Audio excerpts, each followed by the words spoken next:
In this video, we're going to talk about Lucid, trading under the ticker symbol LCID. You may remember it under the good old days of CCIV. That's when it was trading within a SPAC called CCIV. And then it went public all by itself and switched its name to LCID, Lucid. Lucid really has been one of the poster children of the EV gravy train era. So back in the late 2020, it gave a huge amount of hope for people who want to make it big. This was one of the first serious Tesla alternatives after NIO. And its major attraction is that it's based in the US. So whatever geopolitical concerns that people might have, they will not exist with Lucid. That is at least the idea. Of course, whether the company is based in the US, it doesn't necessarily will have to impact its reliability of the data. So maybe sometimes the reliability of the data can be very low.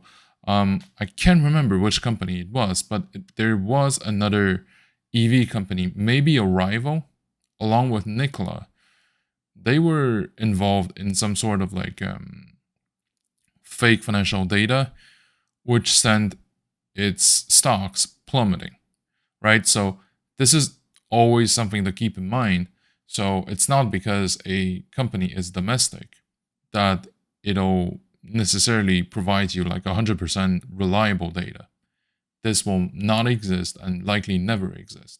I mentioned briefly the fact that Lucid was one of those that profited greatly from the EV train craze back in 2020. So it's certainly not the company that started it, but in my opinion, it's the one that broke it.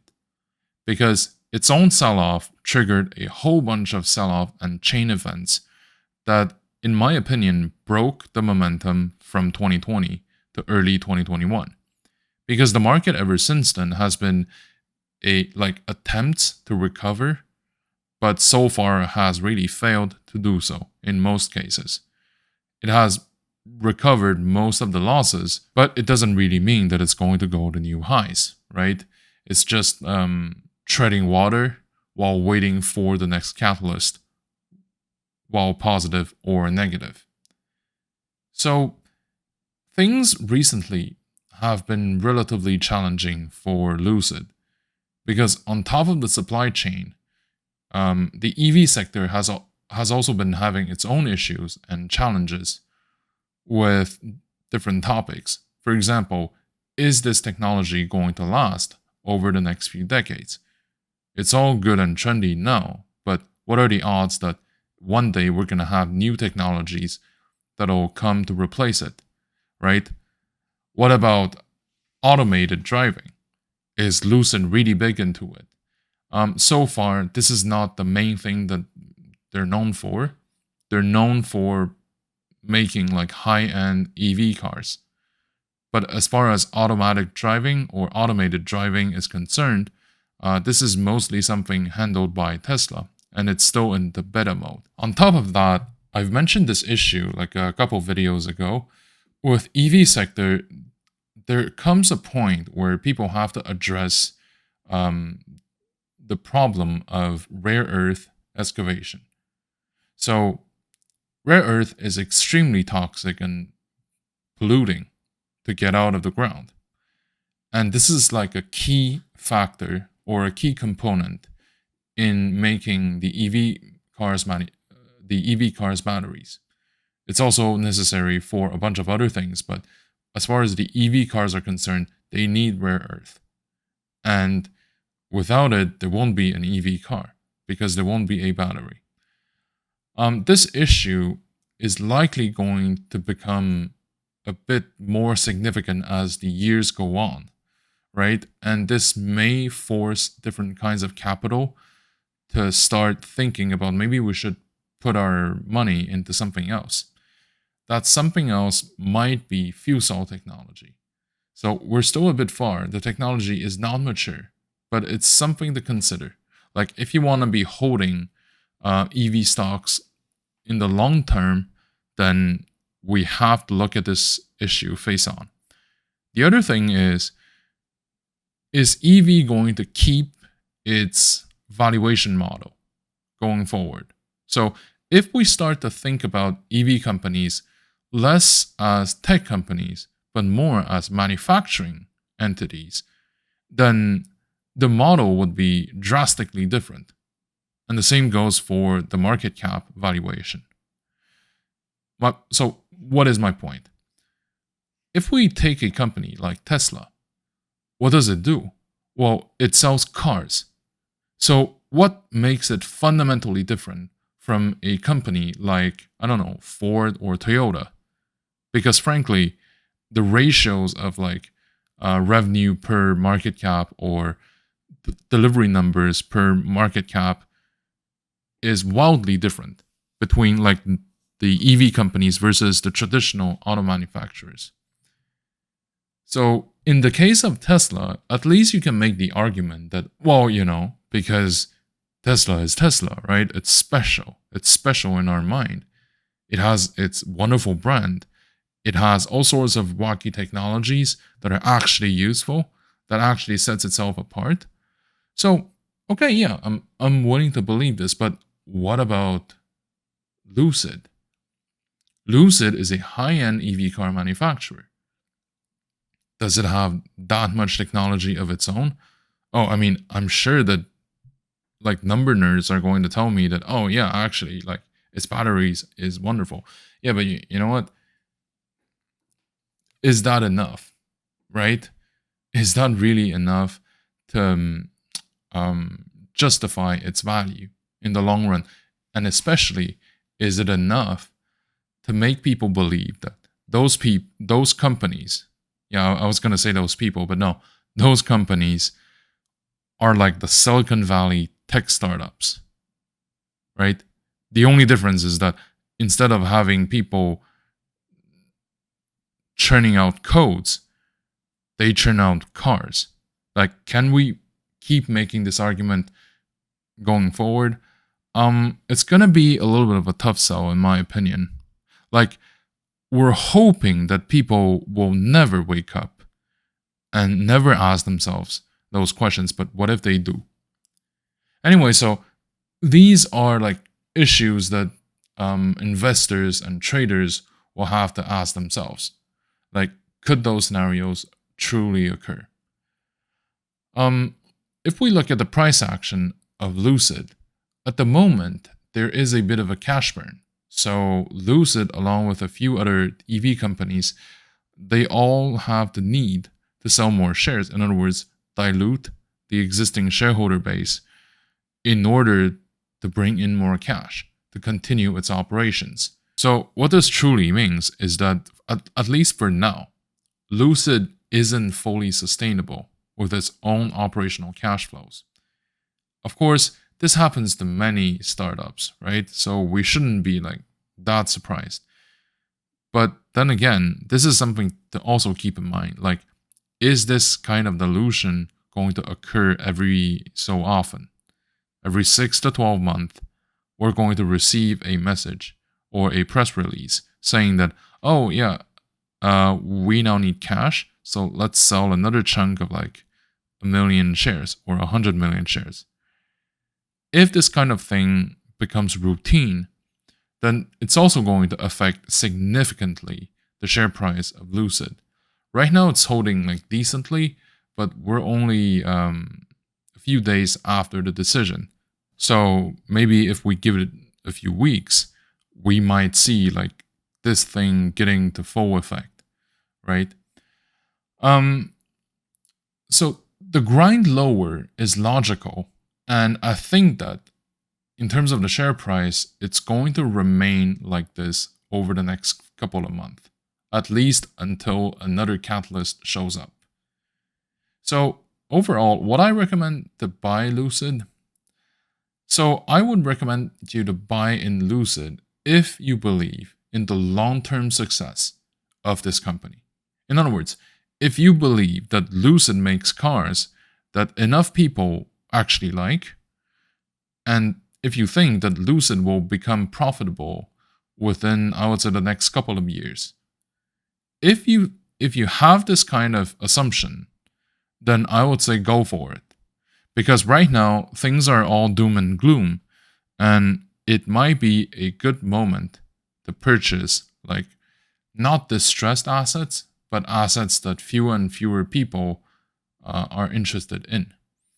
And the EV stocks are definitely some of those, right?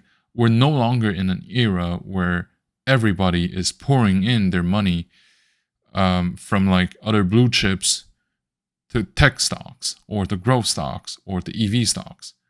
This era is now behind us. So right now, people are pulling off their money from those more speculative sectors back into the blue chips, back into the bonds, back into the fixed income instruments. So if you think that 10 years from now, 20 years from now, we're still going to hear about Lucid, then by all means, go for it now, right?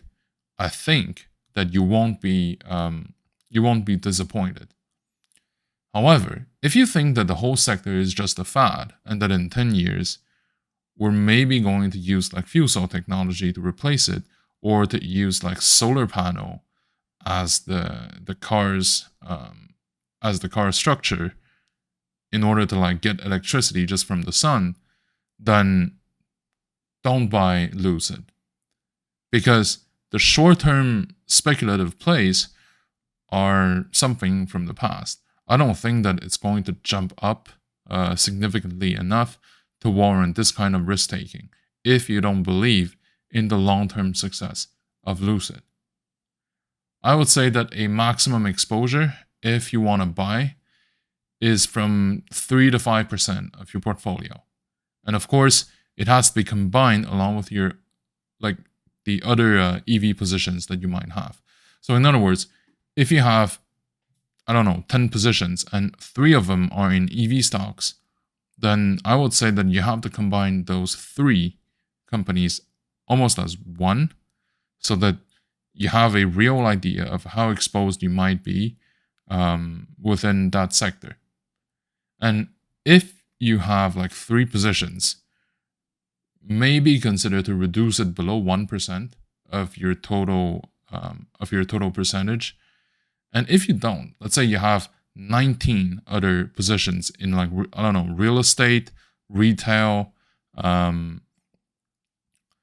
logistics, like a whole bunch of random stuff, then yeah, sure. I would say maybe put 3 to 5% into Lucid isn't that bad of an idea. Now, given the current market environment, I believe that the equity market is in a vast phase of correction, especially when it comes to tech and growth type equities. The financial market has been living and breathing thanks to the continuous creation of new capital, with different waves of quantitative easings, which will have consequences on the price of assets as well as their yields. With the interest rates kept relatively low over the years and the increase of amount of capital in circulation, this will keep putting significant pressure on the profit that we can expect in investment products across the board. And this, by the way, is a reality that may shift in the years to come if the interest rate of core infrastructures within our globally financialized system increases. It's useful to remember that the market doesn't represent the real economy, and of course, the real economy doesn't always reflect in the stock performance, since the name of the game here is ultimately called supply and demand, which depends on a whole bunch of factors that go way beyond our own control. If we think about it, this is like saying, if your neighborhood house that is put up for sale is only allowing those who actually want to live inside to buy it, versus if you allow every single type of buyer with different intent or reasons to buy or to sell it. So obviously, there will be a significant difference in the price of this asset for those 2 scenarios. The market currently works more like the second option, and assuming that it would only reflect the fundamentals of the underlying economy would correspond to the first option. There are a few elements that are considered to be the reasons. The first one is the significant increase of amount of money printed by the central banks around the world, which is then distributed to the banks, with the expectation that they will be loaned to businesses. Normally, that's a good thing, but with a lack of opportunities in the real economy, the significant portion of that money actually went back to the financial system to buy up the price of existing assets. Now that the QEs have been wrapping up or ended around the world, I think that this drive behind asset price may no longer be as relevant as it is right now for the future. It is now compensated by the arrival of capital from one region to another, and from one sector to another even within the same jurisdiction. With the increase of tensions around the world, capital is always looking for a safe haven to park their money into, not just for a place to grow the nominal value, but with a currency that tends to keep its purchasing power as well. The third factor is the creation or the birth of artificial bubbles, either maintained by the market trends built up over the years or out of necessity. Capital needs to find a place to stay. Some good examples of this would include the EV sector in the 2020 and the oil and gas securities when there are tensions around the world. Either way, when it comes to the price trends of the market, the degree of uncertainty is a key drive behind the price fluctuations, and that is likely going to increase as we go on from there. When companies announce that they are going to enter or exit different markets, or that they will be trading on different platforms and exchanges, this can all have significant ramifications on the price of this asset. Some of the considerations to have when operating in this context include having a clear view of what is going on, especially regarding the cash flow and the capital flow, and avoid certain potential pitfalls. One of these is to be careful with short positions. Inherently, short positions are riskier than long positions, as the downside of long positions is limited, whereas the short positions can lose you as much money as the stock price may reach, which is infinite. On top of that, we're now seeing a new phenomenon with short squeezes, involving a group of retail traders propping the stock price up, forcing short sellers to recover their positions. Sometimes the attempt will not succeed, but sometimes they end up in very spectacular success. Something else to consider is to treat tech stocks with care. To start, ask questions when the price of a security skyrockets without real fundamentals.